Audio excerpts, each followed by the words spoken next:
Welcome to the Resistance Broadcast, everybody. I'm John. Thank you so much for joining us today. We have a very special episode in store for you. I know we say that a bunch, but we really do. But we really mean it.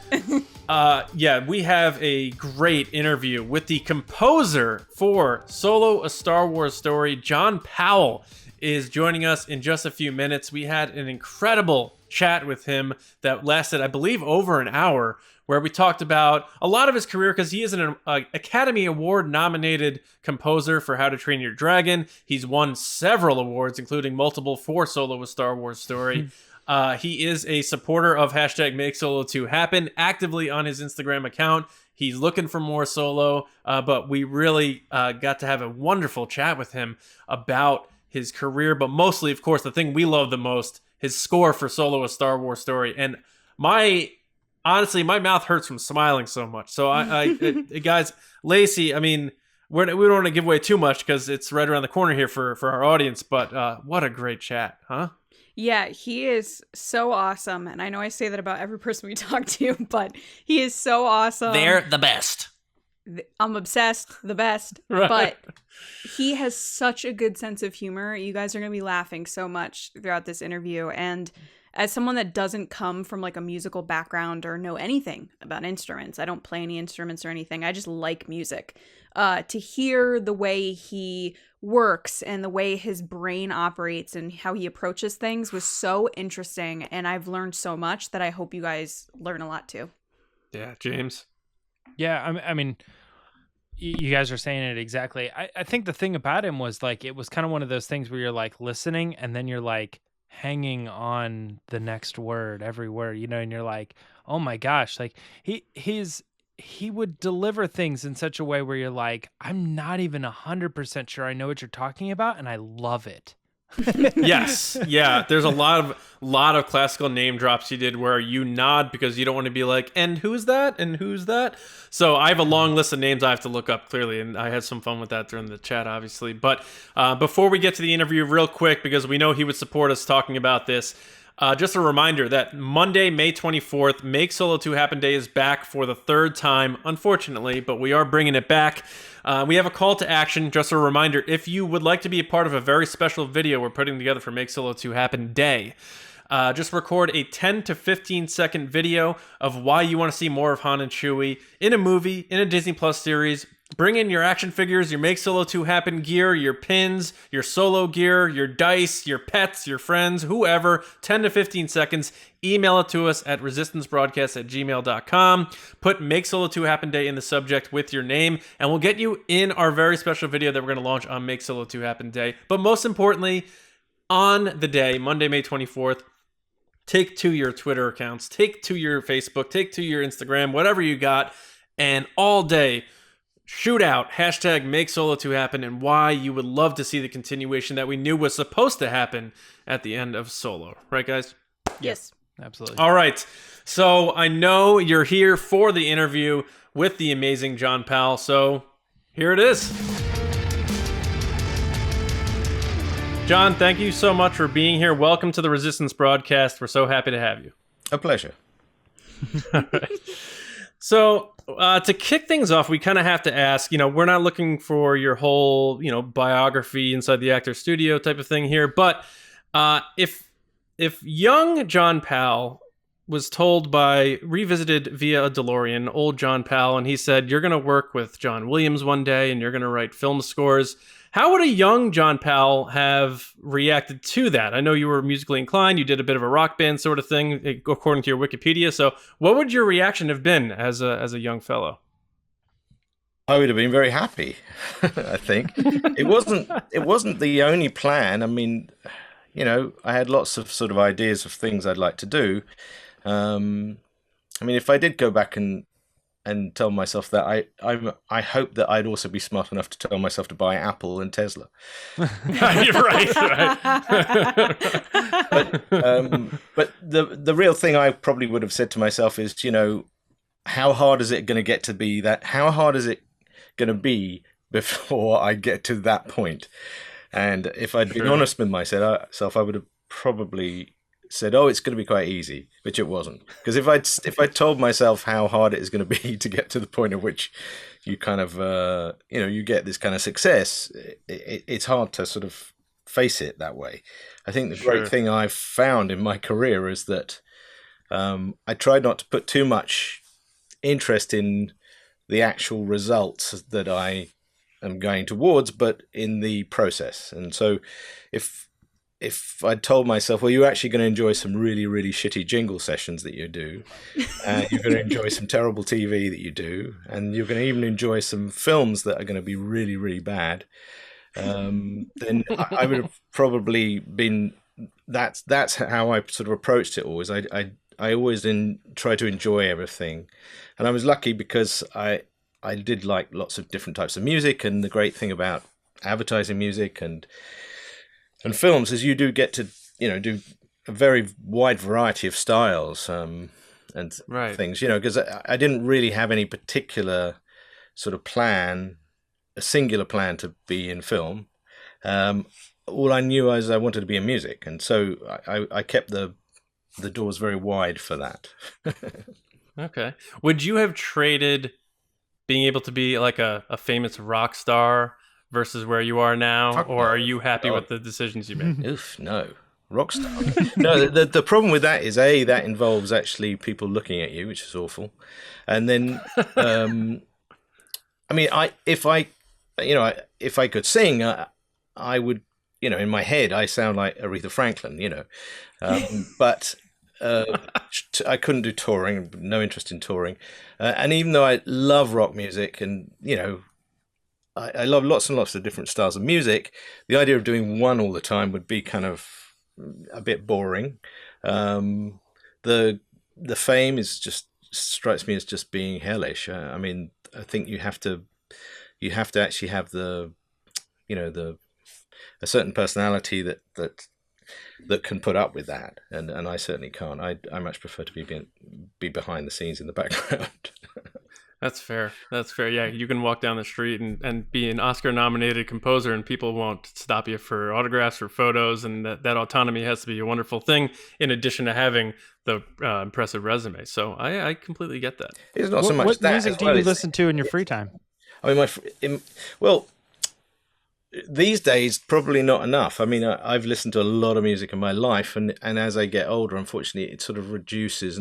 But recently, I've been trying to go back to some of the things I always used to listen to. It's been harder to find new things, I must admit. I used to find a lot more interesting new music, and maybe I'm just not searching it out anymore. But I do go back, and I can put on an album of say Khachaturian.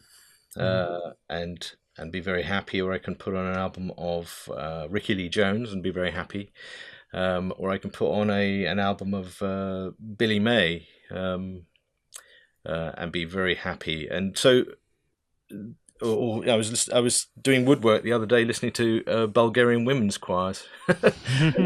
Wow. Mix, but no, there's so much wonderful music that I can still listen to at any moment.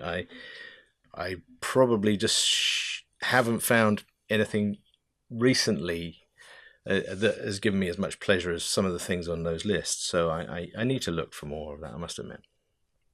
Okay.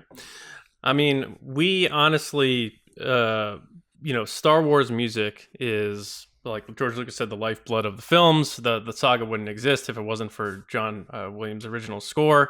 I've seen previous interviews of yours and research for this. You've certainly been inspired by John Williams, and you kind of said that worked its way into the, as you put it, the DNA of how you created your music, maybe especially for solo. So were you always a Star Wars fan, or were you a casual fan, or was this something like when you got the gig, you're like, oh my God, I'm actually going to be a part of creating something I loved as a kid? Where were you at in terms of your fandom of Star Wars? Yeah, I mean, I was a fan of the films probably more casually than obsessively. I was a fan of John Williams probably from Time Tunnel. You want to get real obscure, that is, or him playing, or his piano playing on Peter Gunn. If you really want to get, that. So I was a fan of, his arrangements in Fiddler on the Roof. You know, he won an Oscar for that, and that was one of those things. I found that out, and I remember thinking that's an amazing job. How he, you know, just obviously it's a great musical, but being able to do that. And so I remember when I was doing Happy Feet, I kept that in my mind. This is my version of doing Fiddler on the Roof. Oh, I love that.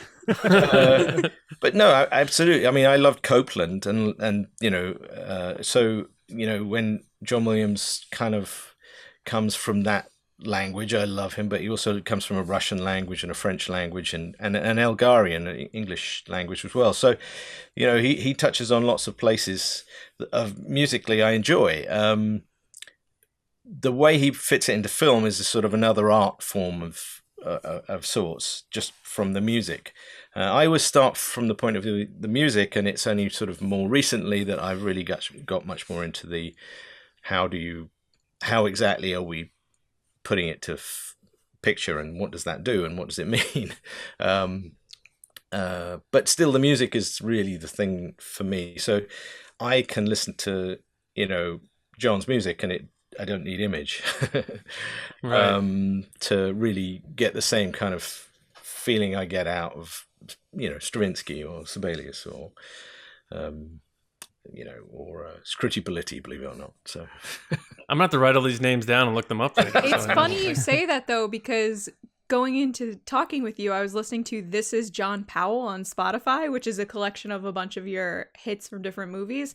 And I felt the same way listening to it. I was like, oh my gosh, I love this moment. Oh my gosh, this moment's so great. So you definitely accomplished the same thing, for me at least, I'm sure with everybody, but of capturing perfectly moments in movies that go along with your music. Well, that's good. I mean, the thing you have to remember is that I sort of came at this from the point of view of seeing stories in symphonic music.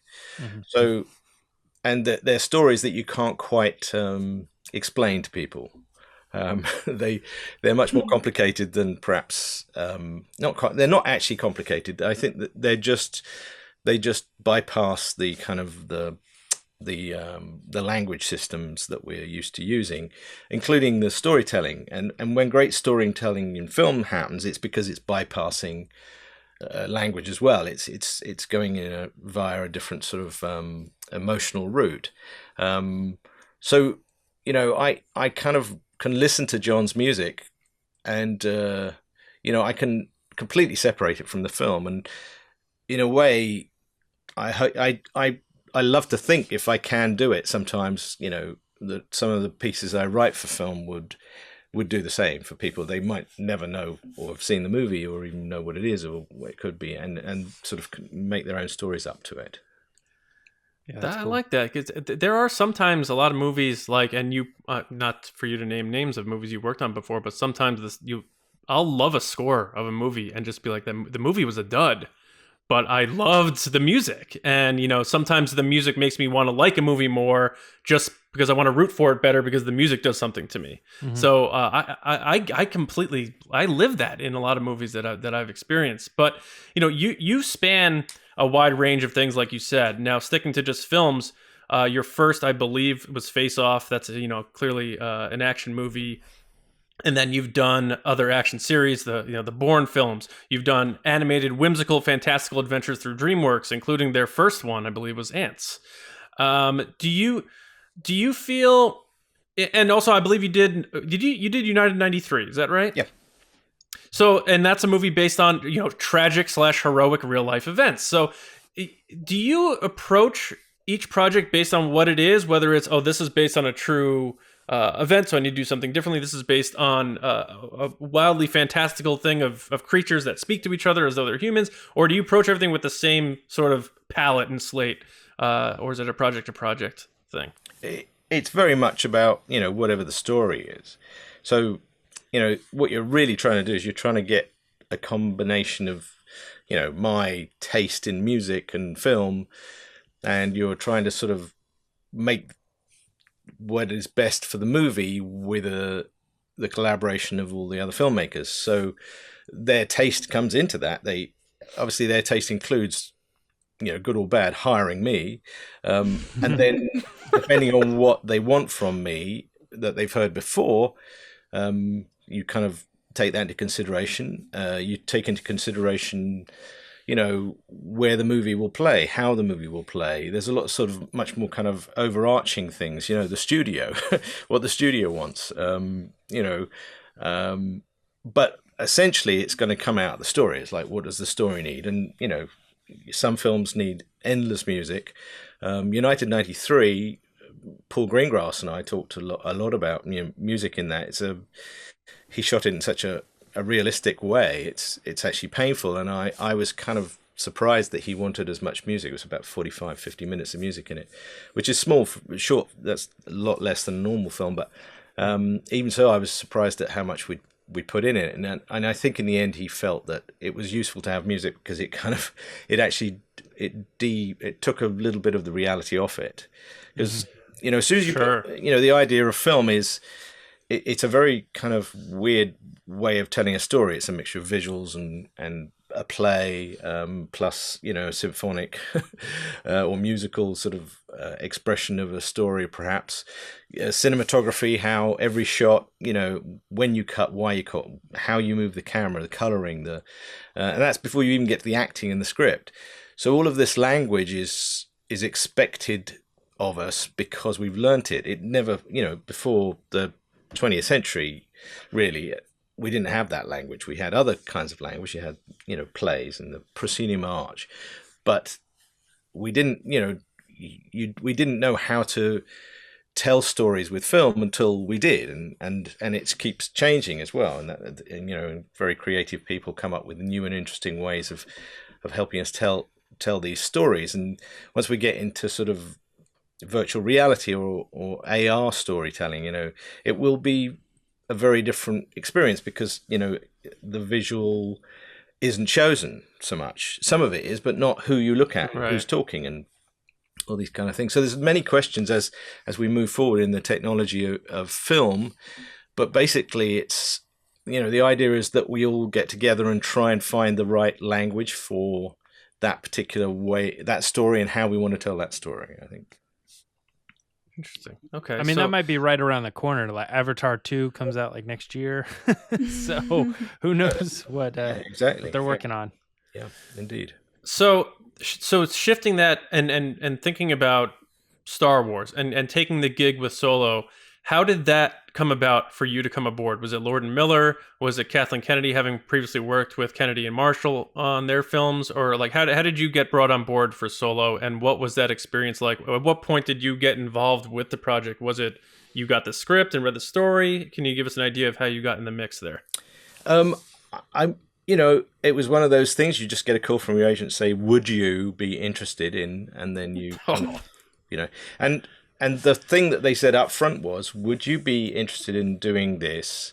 And John Williams might write a tune for it. And I think that was kind of a lead. But you didn't know it was Star Wars. Yeah. I mean, I knew it was an offshoot. Yeah. Oh. Yeah. I mean, you know everything, but you sign so many documents that you don't know anything until. Yeah. And one more. Oh yeah. Signature here. To be very careful with the Disney empire, and so you get a call, and they were kind of very upfront about it. It's like, we'd like John to write a tune. Are you okay with that? So I couldn't stop laughing. Really, I said, "Well, why would I not be okay with that?"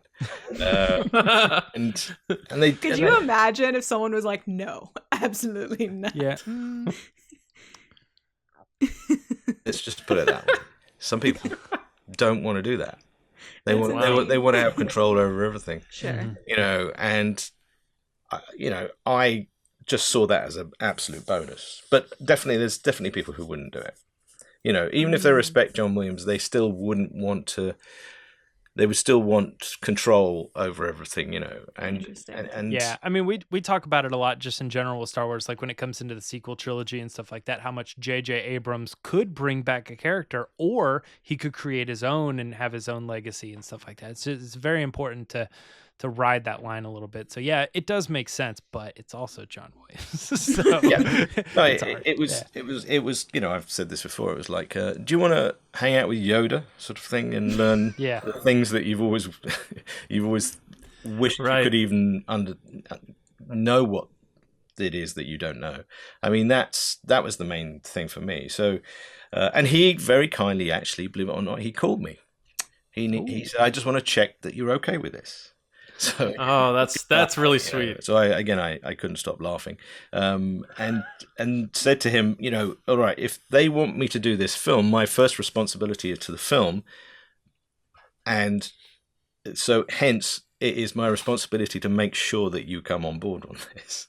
Right. That would be the best thing for the film, and I truly believed it. It was like, if we got to do this right, if we can utilize, John, that's got to be my first sort of my first position. Really, is yes, absolutely. We have to do this, and anything I can do to help make sure that happens, I was going to, and it turned out very well in the end. How was it like, taking apart his stuff and kind of playing it out through the rest of your music? Well, it's hard because I got access to some things that I never thought I'd get access, like the sketches of all the original film scores, and it is extraordinary. It's just all there. It's all there in these sketches, and he. I mean, you have to remember that he's not. Before he's a film composer, he's an incredible composer of the level which. Of names that will continue into the future. I mean, just the music he writes is not of normal film standard.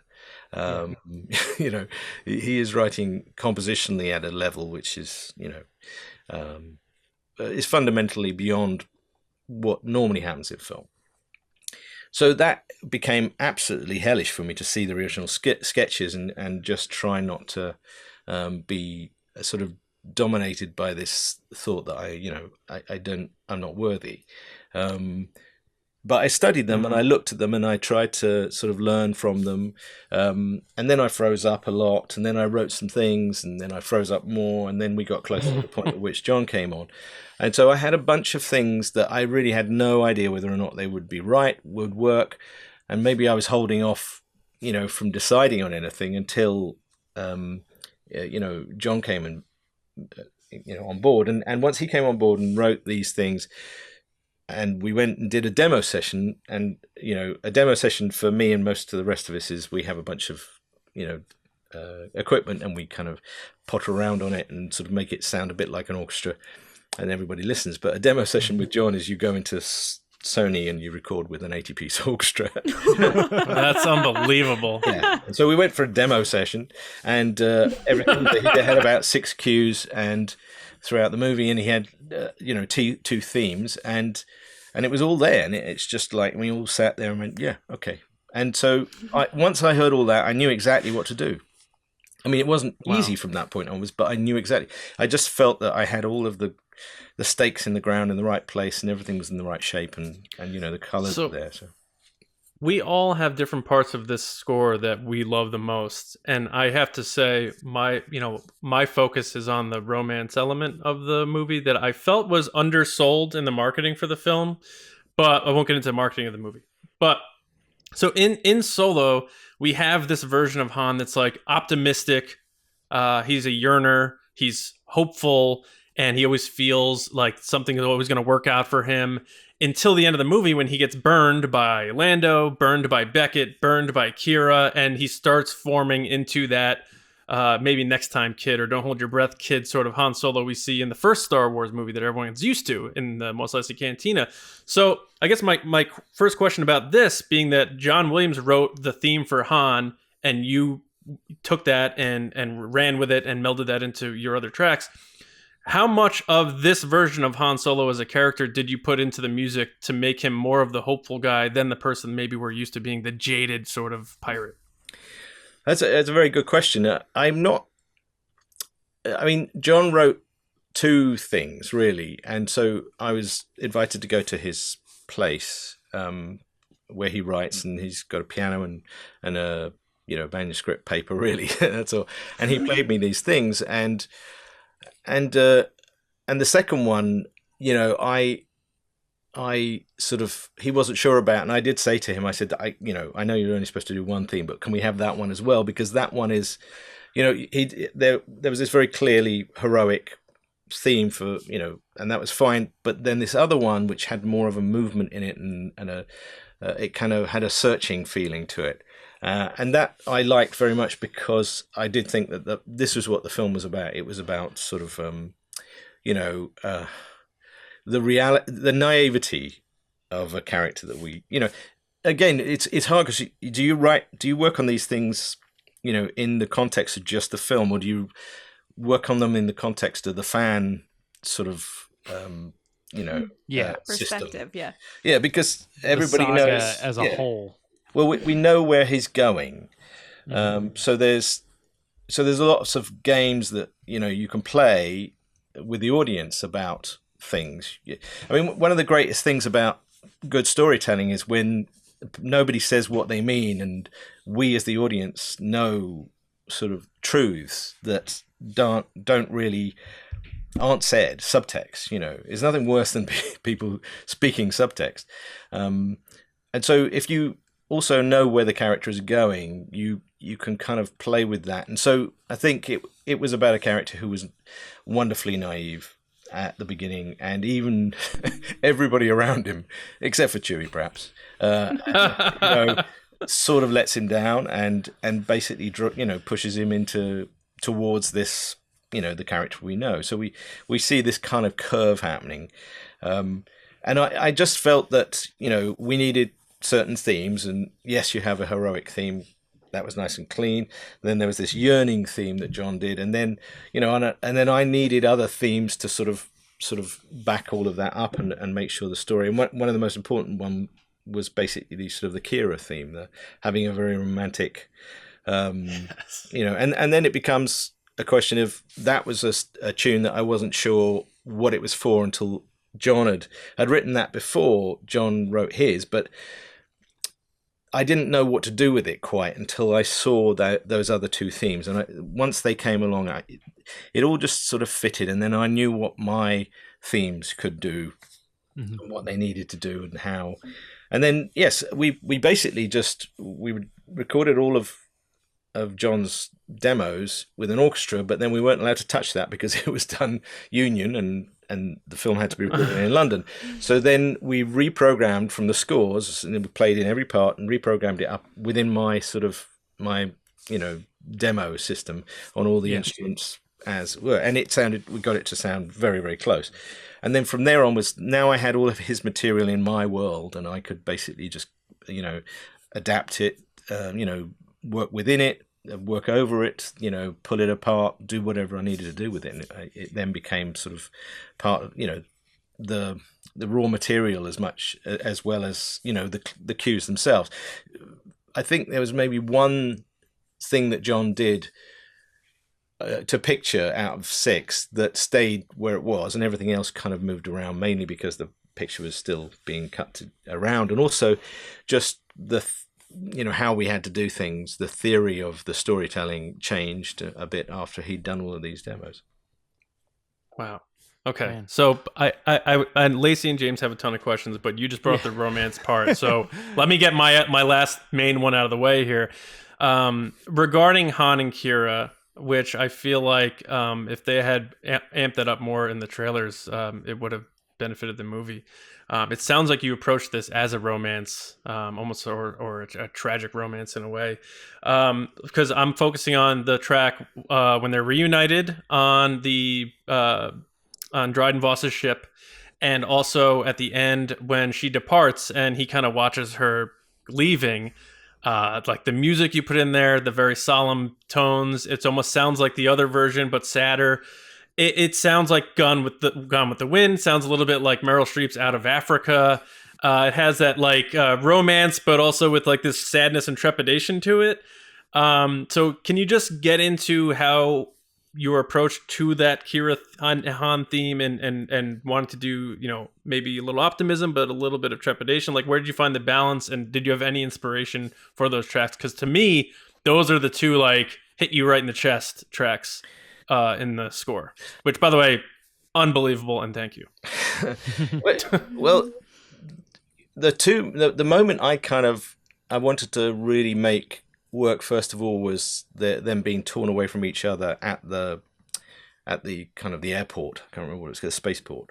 Yeah. So I played around with things, and then once I made it work there, I was comfortable that it felt like it had a sort of a level of kind of again, so inspirational wise, there's so much great music which is about heartbreak.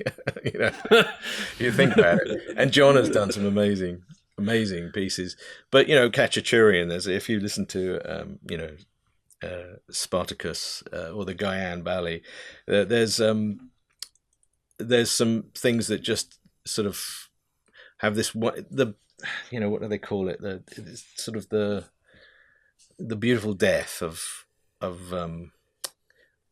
love, the realization that Oh, man. it's the equivalent of pumping heroin into you, and being hit with a baseball bat, and then having your bank account flush with money, and then the next day having everything stolen again. So right, those emotional things that we all go through, and it's a common universality about love and relationships are both fundamental to the existence of mankind, and phenomenally kind of indulgent of us.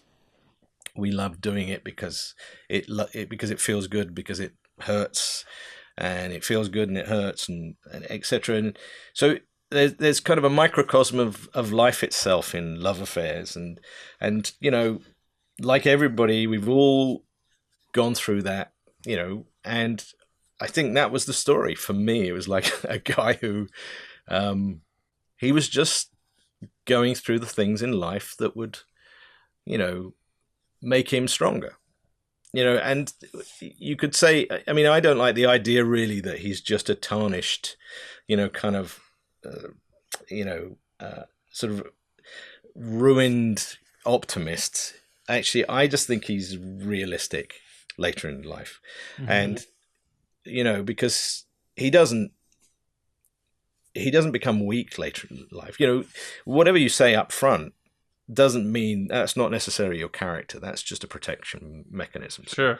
I think the real character, if you really want to get into heroes and how we sort of try and sort of project, or we see projected on ourselves, he is an ultimate hero. He does go through with things, and if all the things he says to protect himself in this kind of very normal and very shallow way that we do are all in there, and that's what makes part of the fun of a character like that.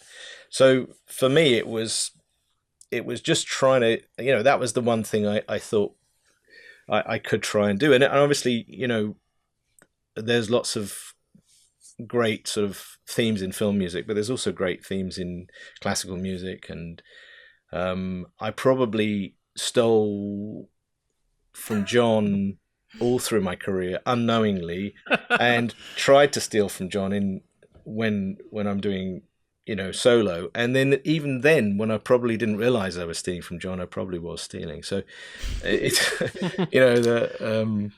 there's the subconscious thing of it. Yeah, it's in there. I mean, nobody writes any music, nobody composes any music, nobody invents music. You just process all the music you've ever heard. Yeah. And if you're lucky, it comes out in a new way. I mean, even John's music, you could probably chip away and find the seeds and the roots of things. And I mean, some are more obvious in every composer, but some are probably, you could look at like a 3-chord sequence that he's done and say, okay, well, that comes from Elgar, but the melody you can see is in Mendelssohn.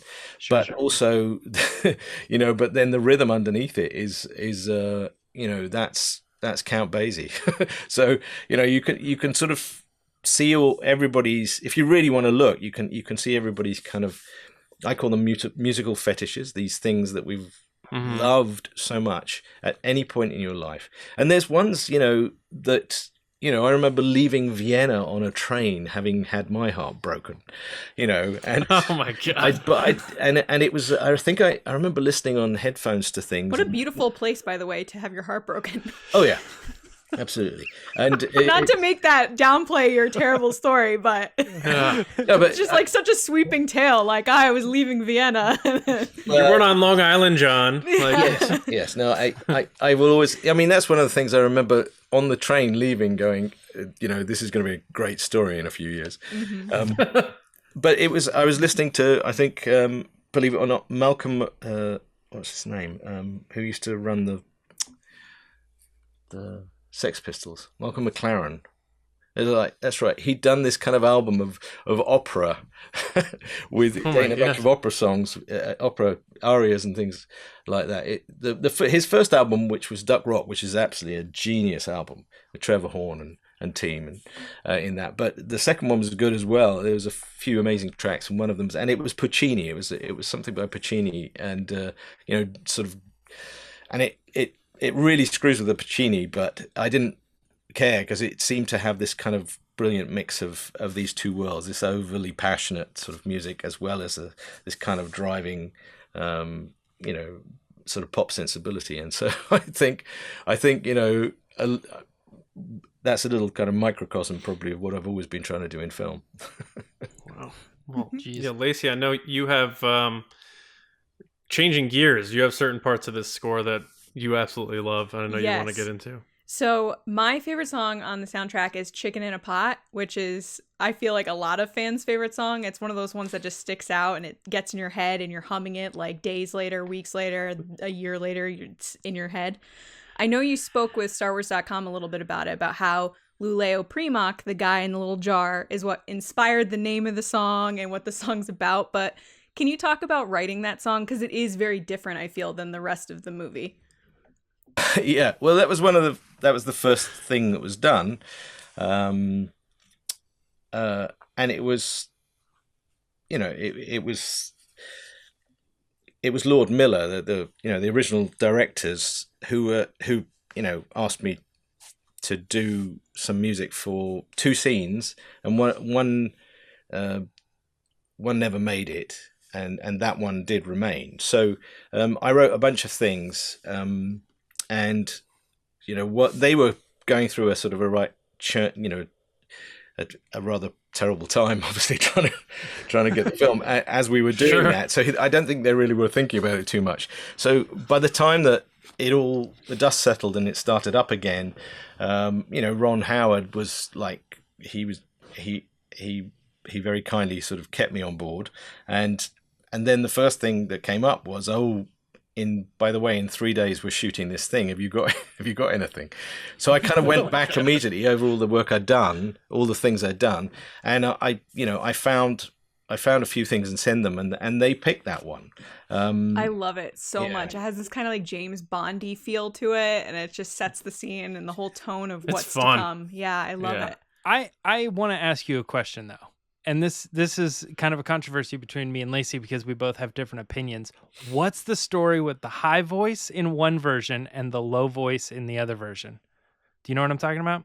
Yeah, well, what happens is, believe it or not, it takes longer to put out a soundtrack than it does to finish a film.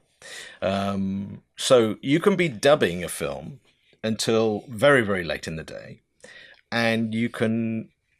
there's a thing called the print master, and the print master is the end of the dub, and by the time the print master happens, everything has to be finished. But until then, it's amazing what you can sneak in at the last minute. So up until very late in the day, it was the high voice, and then we got to the dub, and we'd finished the album, and the album had gone off, and then days after that, maybe even weeks, I can't remember, we got very near the end of the dub, and Ron called me and goes, do you think you could, I'm not sure about the small voice on the thing, maybe we could try the opposite. So I then got in a bass singer, Reed, who's an amazing bass singer, and we did it again, and I sent that over to the dub, just real quick, what do you think? Just love it. And then it's in master, and it's on the screen. And that's how these things work. So I love it. You don't get a chance to really go back and call the record company who have now printed the soundtrack. So you don't get a chance to do that. So it just stayed as it was for the moment until we did the deluxe version, and then we got to put that on as well. So my question is, do you have a preference? Because I know me and Lacey have preferences between the two. Which one would you say? I should say, because I think it'll hurt somebody if I say so. Say it. Well, okay, even more. If you really want to get to the minutiae of it, it used to be in a different language. It was written in a different language that I found online, which I thought... It was Satis, right? I can't remember. No, now. I think that's what it is now. Oh, it is Yes. now. It was originally something different. Yes, it was originally something different, like... I can't remember, but another one. And then as we got close to finishing the movie, they called me and said, "So what's this language?" And I said, "Oh, I found it online." And that sounds like a story group thing. I don't know. People, and so which one was it? I can't remember. So they said, "Oh, well, we need to make sure it's one of the languages that we have." Sure. Yeah. So then we get a call. Then a linguistic expert comes and he sort of converted it from one language into another as close as he could, and then I got that back, and then I did the session again. So actually my favorite version is the high voice, but not the high voice you've ever heard. It's the high voice that we did in the original language, which is even so neither of us are right. Yeah. Dang it! What a diplomat! I am absolutely high voice. I think I don't know why, but like it just sticks out to me as just being more interesting musically.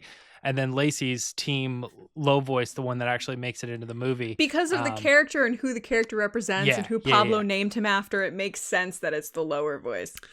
Yeah, it looks like a guy who smokes cigarettes when he's not in the jar. Yeah. Well, you remember that piece was done, and the words were all done by me after just getting a few pieces of artwork, and it really did look like a chicken. So that's so funny. That is so funny that's so.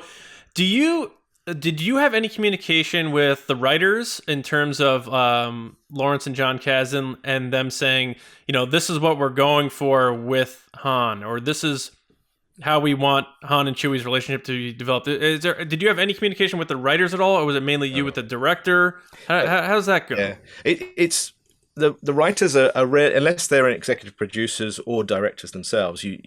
Music rarely. You rarely get to. I got to meet them, and it was lovely to meet them because I really want. John is great, but also meeting Larry was incredible. Later on, after we'd finished the movie, but no, what happens is it tends to be directors and the editors are very important for post production for the music. So that's basically who I kind of interface with most of the time. Okay, so you said you worked with Lord and Miller. Did they really set the trajectory of what this movie was going to be like sonically because of John Williams being early on writing the theme? Or when Ron Howard came in, did that change the direction of things? It seems like it was very fluid. So can you give a comparison on both situations? Well, John was certainly... Kathleen Kennedy, I think, basically at the very beginning had said, let's get somebody that you're comfortable with, to Lord Miller, those guys you're comfortable with, but I think we should get John to come in and do a theme, and they were okay with that. So when they interviewed me and I talked to them about it, they asked me, well, what do you think of that? And I said, it's a brilliant idea, because we're then going to be able to have some DNA, and we can work outwards from there because we didn't, remember, these things don't exist until they exist. So at the beginning, everybody's just talking and pointing, and that's about it until it actually happens. And you look at it, you go, okay, well, I don't know whether this is the right way up, whether it's too long, too short, too high, too colored this way, and then you keep adjusting it as you start to see it. And so everything they did, was very inspiring. And I was very, I was very much pursuing their ideas, but we didn't have anything to do with John really until that all changed. And then John came on after about 4 months after Ron came on. So I'd had a bit of time to talk to Ron about things, but again, the movie wasn't really settling down until quite late in the day, as you can imagine, because it changed a lot. So everybody was, everybody was very cool about that. But I'd say it's very hard to say what I've always wondered. Well, what would I have written if if they had made the movie? And I've loved so many of their projects, and then after doing the movie with them, after doing that movie a little bit with them, and then moving on to Ron, and then I saw Spider-Man that they'd done. Oh yeah, it's brilliant. And Daniel Pemberton's a friend of mine, and he'd done the music, and I was like, oh wow, yeah. I mean, so they go to different places. They definitely go to a different place. It would have been interesting to see where we'd gone, but it was one of those things where I was lucky enough to sort of stay. I think Ron probably called Hans as soon as he got the gig. I said, "Do you want Zimmer?" Yeah, because he'd always worked with him, and he basically called Hans, said, "Do you want to do a Star Wars film?" And Hans said, "Great." And then, well, this is the story. And then I think Ron realized that they'd already hired a composer, and probably Kathy said, "Well, we're going to have to pay him if you don't want him." So he called Hans, and Hans said, "I'm really sorry, but they've already hired a composer, and it's John Powell." And Hans, for the this is one of those things. This is right. Everybody loves. We all love him. Is like he turned around and goes, "Oh, Johnny, you'll be great. You'll be fine with Johnny." That's so awesome. So it might be apocryphal, but I still owe keeping the gig to Hans, I think. So that's cool. So to be clear, it wasn't a situation where Ron Howard's like, "Let me get rid of this guy." He wasn't aware that they had a composer in place. Even if he was aware, I mean, I think it's his right, to say, okay, well, I need some people of mine around me to get comfortable with these things. And so if he'd walked in and said, "Look, I really need to do it with Hans," I would have completely understood. It's, that's not something he was very magnanimous about sort of keeping me, and I really sort of made sure I worked as hard as I could to make sure he felt that I was okay. I was valuable as well. Well, I'm so glad that they did, because perfection. My God, your soundtrack is perfection. Check right here. Oh yeah, I have that too. Cool. Yeah. I got the Mondo News version. Yeah. The first LP I've bought, besides hand-me-downs from my parents, it's I bought a record player just for that. So. Oh really? James, I know you're a big fan of the Memphis Nest music, so I'm sure you have stuff you want to dig at John about regarding that, right? I mean, you were mentioning earlier something, and I was like, I think he's touching on something that really stuck out to me. And I think in the way you were describing how you put things together, I think it kind of hits the same way I kind of felt about it. And I didn't really know how to describe it. So like, for instance, one of my favorite, very specific moments is Han coming around the corner and seeing the Falcon for the first time, and there's this new version of the familiar Star Wars theme that plays, but it's very angelic and choir heavy and stuff, which I think what John was alluding to is I love the Memphis Nest stuff. Like all the heavy choir stuff really hits hard for me personally.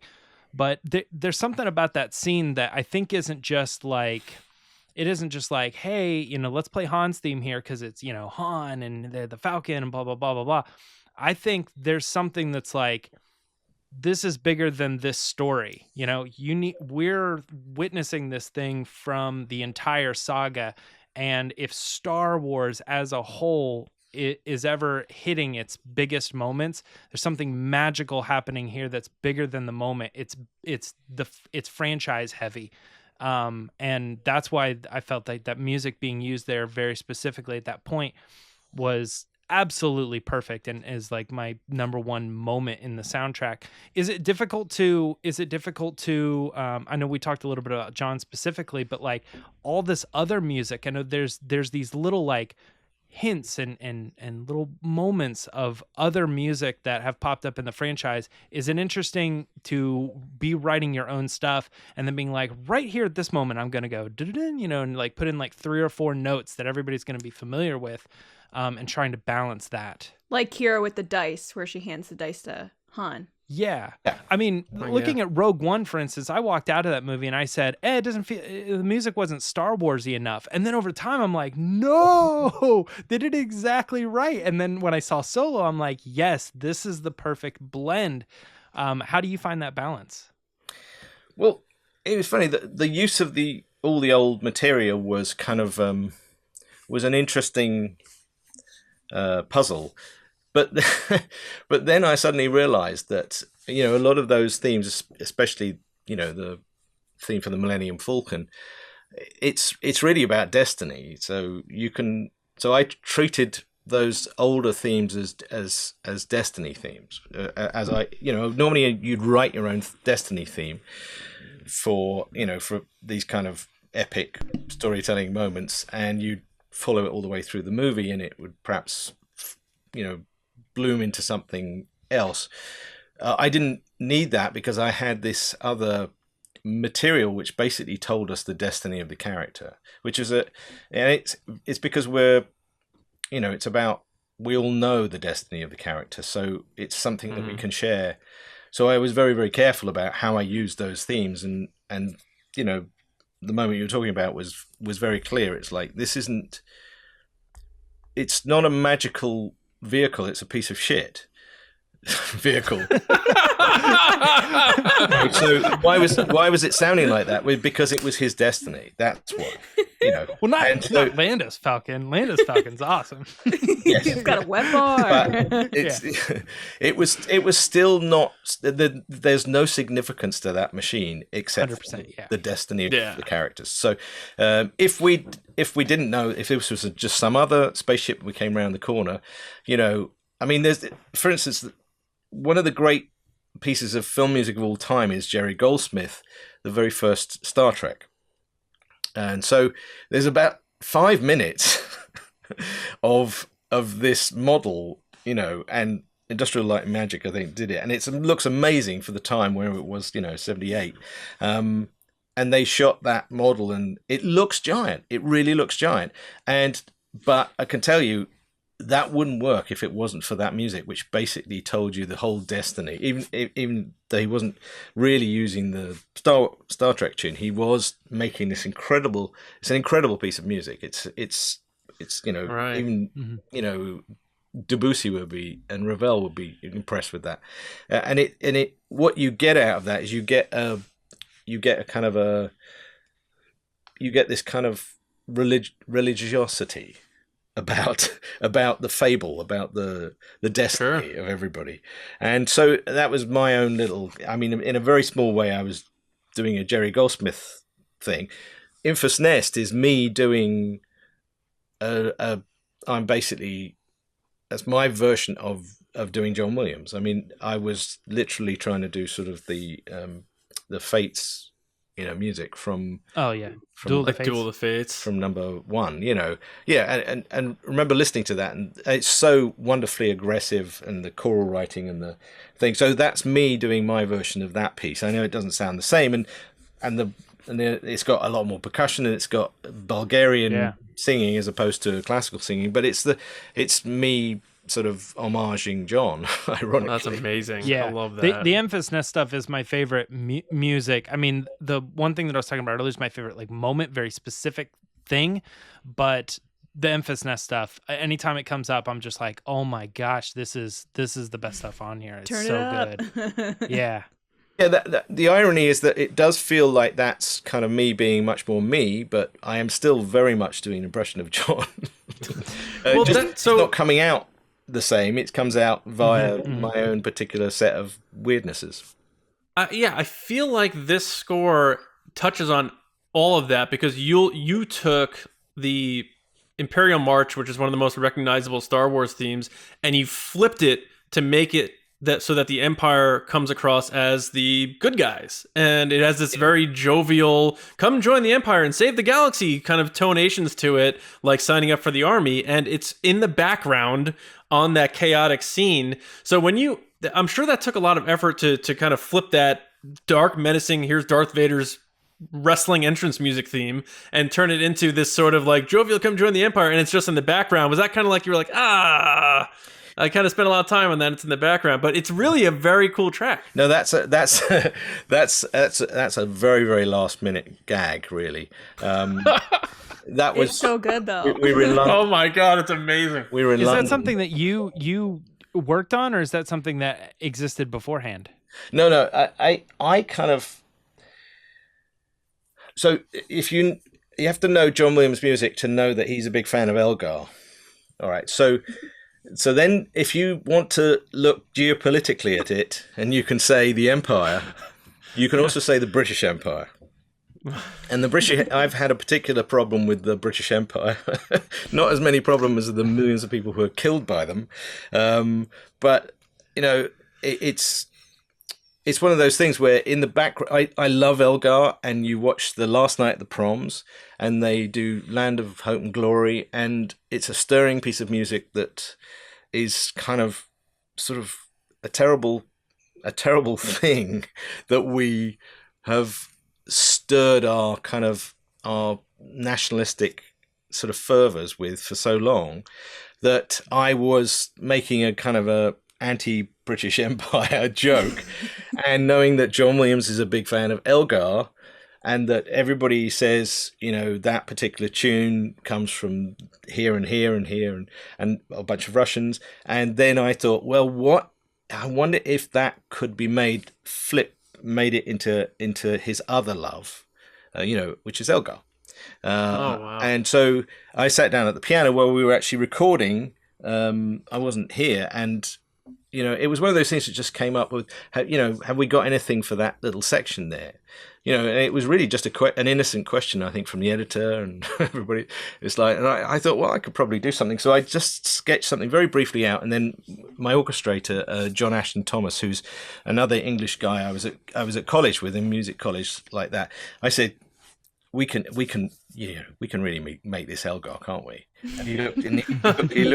So I worked out a few chord sequence things, and I just put the tune on, and he goes, oh yeah. So then an hour later, we just put it in front of the orchestra, and they played it through, and that was it. It was like, did you send it to John? Were you like, wink, wink, wink? Didn't at the time, and I sort of regretted that, because it got the first album release was going to have that as a little kind of thing at the very end, and he heard it and said, "What the hell is that? Can you take that?" Oh my God! We took it off the album.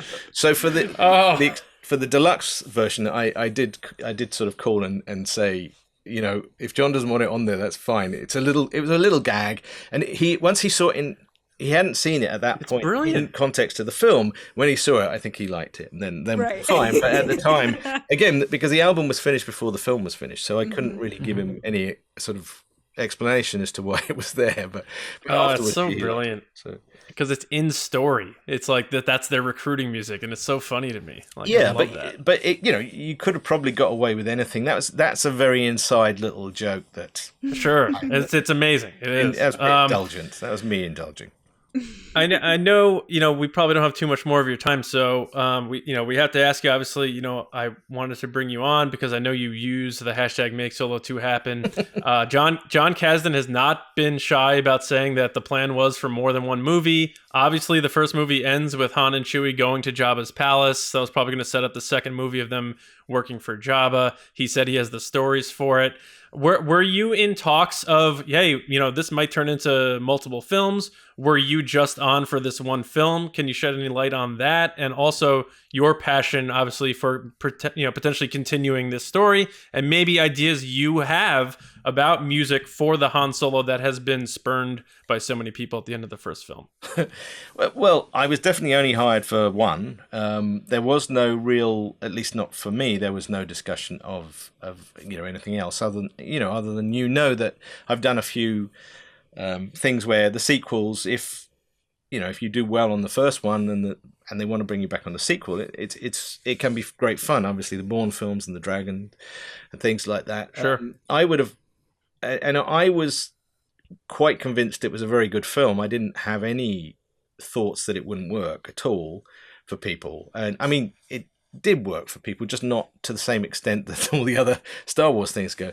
I mean, why it doesn't work? I mean, it didn't get such a good reception is obviously there's different answers, and I mean, I don't really know what the real one is. The interesting thing about the film is it's the only one that, until sort of Mandalorian in a way, that didn't have any religious, force. Mm-hmm. And it made me realize the importance of that kind of this sort of that element of the original films. And we weren't there. We were just we're a caper movie. We were very much outside that. We were an atheist film, right? In a very religious world. And I felt that, also the timing of everything, I think, was just and knowing that everyone had killed themselves to try and get it done, right. For when we did, if we just relaxed a bit and waited a bit, I think it would have done better. But it really is. I think that's the thing. It's an atheist version of, and he always, Han always, poo-pooed the Force and everything like that. So right. It has that elements of it, and so it was closer to doing the Italian job for me. I was about to say that. It's like a Star Wars Italian job. Yeah, it was, and we really did treat it that way, and and it's interesting to see if another one was made, it would. I'm not quite sure. Obviously, I think The Mandalorian has been so really wonderful, the way it's kind of opened up the language, or opened up the world. I mean, obviously, I've never read any of the graphic novel versions of anything, of any type whatsoever. So I don't really know the world outside of the films. And then along comes The Mandalorian, and that seems to kind of like smash through the doors and open a whole different side of it. So I thought that was interesting. So that could, at some point, it might all circle back to making this work again. But I can see that in the projection, the projection of how things were working at the time, I could see why they would have cut that one off and not gone for that. In the same way that they're really trying to figure out what the next films will be, and I don't know. I'm intrigued to see as much as anybody is. Yeah, and we're big fans of continuing it either movie or TV show. Now that they have The Mandalorian, all these other series coming to Disney Plus, would you ever consider doing a TV show soundtrack for Star Wars? Of course, yeah. I mean, the thing is that TV shows are really interesting. I love watching them more than I love scoring them. Scoring them is really hard because it's hours of music. Sure. A lot of music. And Ludwig has just taken it in such a different way that's been so exciting, because it isn't kind of the challenge where you were trying to fit John Williams stuff in and making sure it sounded like Star Wars. He's done something completely different. So it must be something that you see that you're like, oh, that's really exciting. That's completely different. Yeah, no, it was a really, really good job. I do like what he's done. There's like one episode where something went wrong and you can hardly hear the music. It's like, oh dear, it's like somebody had a really director in a bad mood for that one. But everything else is really elegantly done and beautifully done, and it's very creative, and obviously it's sort of closer to Morricone than it is John Williams, and that's the interesting thing about it, and there was elements. Finally a name I recognize. Yeah, and there was elements of Solo where they were saying to me, treat him a bit like a gunslinger.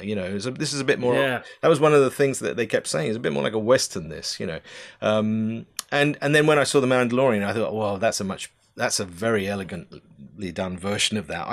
I would never have gone that far. Yeah, there you go. I would never have gone that far because I probably felt that, I didn't see all of that coming at all. I didn't know. I mean, none of us did, to be fair. So yeah, it's interesting to see what Solo could be. But I think as the rest of the world kind of that world changes, and and everything will kind of coalesce back, it could be that Solo finds its place again, and I hope it does. Hopefully. We started the three of us joked around. We're like, it would be so funny. We made a T-shirt that said "Make Solo 2 happen" because it was about a couple months after the movie came out, and it was all about how it didn't do well at the box office, and it just kind of caught fire with people. And I wore this shirt to New York Comic Con, and I'm getting high fives by like everybody, and they're like, that movie deserved way better. It was so good. It was so great. People love your score. I think it would have been nominated for an Academy Award if it was submitted, in my opinion. I thought it's brilliant. That's an interesting story. I want to hear that. I want to hear that story. But in other words, we did it as we felt like it was a Star Wars movie that needed to be rooted for, and it has caught fire. It's been trending worldwide. So since 2018, when it didn't do well, like you say, it's grown in popularity. And how many people have we seen say, "Man, I wish I saw that in the theater. Man, I should have given that a chance." And it's in grown my top more 3 and more. Star Wars movies. Yeah, we hear that all the time. The momentum is top there comment- with fans. Yeah, for the sure. top comment on the YouTube video that I saw, it's on YouTube Movies. The top comment was, "I'm glad I didn't listen to all the negative stuff around it, and I rented this movie because it's amazing." Yeah. So he didn't see it in a theater, saw it later, loved it. It's like missed opportunity that, you know. So what's this Oscar story? Oh, I can't possibly tell you that. Oh, come on, John. We've become such good friends over the last hour. I'm nuts. No. All right, you know what, guys? Forget it.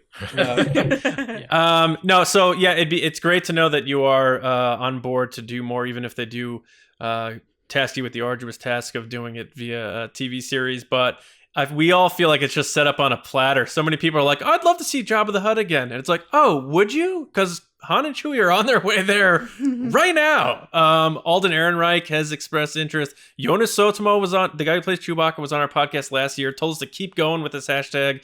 Ron Howard's on board. John Kasdan said he has the stories. It seems like even Rob Bordeaux, I think, has used the hashtag. So everybody seems to be on board. It's just a matter of, I guess, convincing them to shifting the mediums. Because as Ron Howard said, he doesn't think a theatrical film would be realistic at this point. But like you said, the new door has been kicked open via this Disney Plus thing, so a lot of avenues are possible. So, is there anything that you would want to say to our fans about because we have a rabid, passionate fan base about Solo, so about the potential future or your well wishes about it, or anything you'd like to say to our audience about Solo? No, I'd work with, I'd work with these characters again, because I now, that's one of the things about doing second, third films, is like, now I understand them. It took me a long time to sort of figure it all out. It sounds like I knew what I was doing. I'll explain it now, but it didn't at the time. It's praxis. Afterwards, you can go back and you go, "Oh, I see what I was doing. Now I understand." At the time, it was just like how do we make this work? What's going on? What it really is the story? What should I be doing? It was all just a big cloud of sort of unknowns at the time. You go through that process, you get to the end, you sort of start to figure it out. Everything kind of sort of solidifies in your brain. The greatest thing is then to carry on and do the next one, because now you know where you're going, and you have a language. You have a language. So I'd love to do it from that perspective, but that it is important that new things start. I mean, we're in an industry that really, a lot of our energy should really be made to start things, and create things, and literally nothing happened. There's nothing there, and then there's something, and that's that moment of creation is the fun bit, for everybody, and certainly is for me when so I hope, I'd love to also it would be fascinating to do something from this world where it really does come out of, left field. But the thing to remember is that, for a film composer, it's the hardest sort of idea is to try and come up with something as good and as sort of iconic as John Williams has on any of his films, but that one being particularly kind of the spiciest of all those things. So it was a headache I gave myself, and I enjoyed not dying, with the process. So I feel it probably was good for me in all sorts of ways, but I now feel that, my time and energy left should still be spent trying to make something as good as the original. Again, it's wonderful to sort of walk into something where I got to play in that world and actually see if I could push it in a new direction, or sort of absorb, or sort of be honorable to it. But again, I really should be trying to spend my time creating something as unique as John had. So wow. So in your heart right now, your gut instinct, do you think we see Han and Chewie back in Star Wars with Alden and Jonas? Yes, I think so, but not for a few years. I don't think, and I really have no idea. But it would make sense for them. I would have thought also, I mean, I'm sure I'll do it, unless it's really so long that I am dead or something. But stop it with this, John. Come on now. You're not in Vienna anymore. You're not in Vienna anymore. Yeah, I mean, that's the thing is, I would love to know whether or not he will let her break his heart again, because there's certain relationships that just that's what happens. And is he gonna be that guy? They got to do this just so we hear more of your music. My God. Interesting to see if it happens. So our last thing, obviously, I don't know how dialed in you are with social media. I know you're on Instagram, but a couple of years ago, Lacey was like, guys, this thing is so popular right now, we have to dedicate a day to it. So her idea was to make a dedicated day to it. So we did a Make Solo 2 Happen Day in 2019. It ranked number 1 on trending. Hashtag Make Solo 2 Happen. We did it again last year. I'm doing it once more this year on May 24th, where we're going to blow this thing up and do hashtag Make Solo 2 Happen. We're hoping at this point, now we're getting a little like Han Solo cocky about it. We're hoping it's still at the top of the charts. But we're going to make sure if they eventually do, where we don't need to use hashtag Make Solo 2 Happen, we make sure that John Powell is the maestro when they do it. Also, sorry in advance if people spam you on that day. That's what. Maybe I'm so sorry. I'm trying to think what we could sort of share on that day that really, really would blow everyone's minds. That third version of Chicken in a Pot. Yeah, I mean, There's the other song from from the where the card game was. There was a whole scene. I love that card game. But there was a whole other scene with a band. Oh, wow. There was a band. There was a band, like a cantina band? Yeah, kind of different. What? Kind of What? Robbed. I shouldn't have said that. John, May 24th. Share whatever you want to share. Okay. Let's do this thing. All right. Hashtag Make Solo 2 Where Happen. can people find you? Find me in all retailers. No, I don't know what. On Mondo News. Sam Goody? Exactly, yeah. Radio Shacks. Yeah. I mean, musically, I'm on all digital blahs. But personally, you won't find me, I hope, because I will be hiding. So. Just like you like it. John, thank you really so much for taking the time. We know you're obviously very busy. But we hope to maybe revisit with you down the road if things start getting in motion. We really appreciate you supporting more solo. We hope there is. So we hope we see you once again in a galaxy far, far away. And good luck with your other future projects. And also congrats recently on your recent award for Call of the Wild. I saw you recently won a composition award for that. So congratulations. But you're like, I've won so many awards, I don't remember. Kind of working with Han again. Yeah, a little Harrison Ford. Yeah. But thank you so much for your time. We really appreciate it. So there it is. There was our interview with John Powell, the composer of Solo: A Star Wars Story. We told you. We told you you're gonna like it. Any last words about this before we get out of here? I love him. Classic. He's the best. He's classic the best. Gilleran. Classic Gilleran. No, I think he opened a lot of mystery doors. You know what I mean? I think obviously everybody's really interested so in many hinting things. The other scenes that didn't happen in these movies and stuff. And I know that the special edition, deluxe edition of the soundtrack had more music on it than even was, time in the movie. So we knew there was like additional stuff that they worked on that never quite made it there. But, he kind of hinted at some of these things and just very, very cool stuff from him. And I think he's the guy, definitely to come back and revisit as he was touching on at the end there. Yes. Absolutely. Yeah, and he touched on, working with Lord and Miller versus working with Ron Howard. And that's an area that a lot of people have not broached. And, he isn't under the banner now, so he can probably speak more freely as sort of like a independent contractor, if you will. He's on his own volition here, but that wasn't that crazy. I feel like because there's so much secrecy about it, people are like, "Oh my gosh, what happened?" Exactly. Just like, "Hey, it didn't work out, so here's what happened." Right. Yeah, and I really love his optimism that they're gonna turn this thing around. He's like, yeah, I think so, but it's probably gonna be a couple of years. Like, he said it as though like, hey, yeah, Casual. I didn't want to Fly touch too casual. much on it when we were actually in the interview. I was like, oh wow, that's new information to me. But Hans Zimmer was this close to doing a Star Wars movie.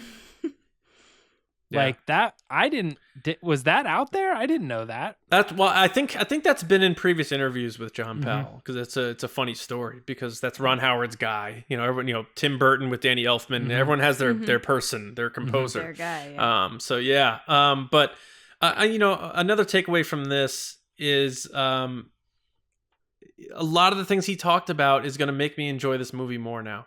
Understanding why he wrote certain things and how he approached it as a love story, which is so funny, because remember Clayton Sandell, like way back when they were promoting the movie, had said like, I think it was a missed opportunity that they didn't sell this as this love story between Han and Kira in the trailers. And he's so right, because then you have the composer right there saying like, I saw this as like this tragic love story in a way. And just how he's, Lacey, him talking to you about the chicken in the pot story is unbelievable. And the Enfys Nest turns out being a tribute to Duel of the Fates because of the Gregorian chants. And, how he looked at Chewie as the main, like, cog of who knew what he was doing as opposed to all the other characters. Just all of his insights into this, wow. This is one I'm going to go back and watch. Like, I don't like to watch our stuff a lot, but man, what a great chat, and I hope he comes back on the show. I was geeking hard for chicken Yeah. in the pot. Like, Right. I was waiting there being like, when is my moment to ask this question? But I mean, most importantly, we hope he comes back and does more solo. And like we told him, the minute they announced that they're bringing it back, we're starting a new hashtag. Make sure John Powell is holding the conductor's wand. Yeah, but amazing. And let us know, share this episode with a friend. We got a Star Wars composer on the show, live action Star Wars film composer on the show. We're so thankful for John for joining us, so thank you, John. But be sure to share this with a friend who likes Star Wars, especially solo fans. Like the video, leave a comment, whatever you got to do, pump this out there, because we're really proud of this. And thank you all for listening and watching. Make sure you do subscribe to our podcast. Of course, you can do that on any podcast app. Spotify's our personal favorite, I believe. Also, you have Apple Podcasts, Podbean, SoundCloud, Amazon Music, Google Play. We're everywhere. So if we're not, let us know. Of course, our channel as well. Side note, YouTube.com. it's super cool that John Powell has a This Is John Powell soundtrack list on Spotify. I know that's like he's not got a his big own deal playlist. to him. I was like, you have a playlist from Spotify.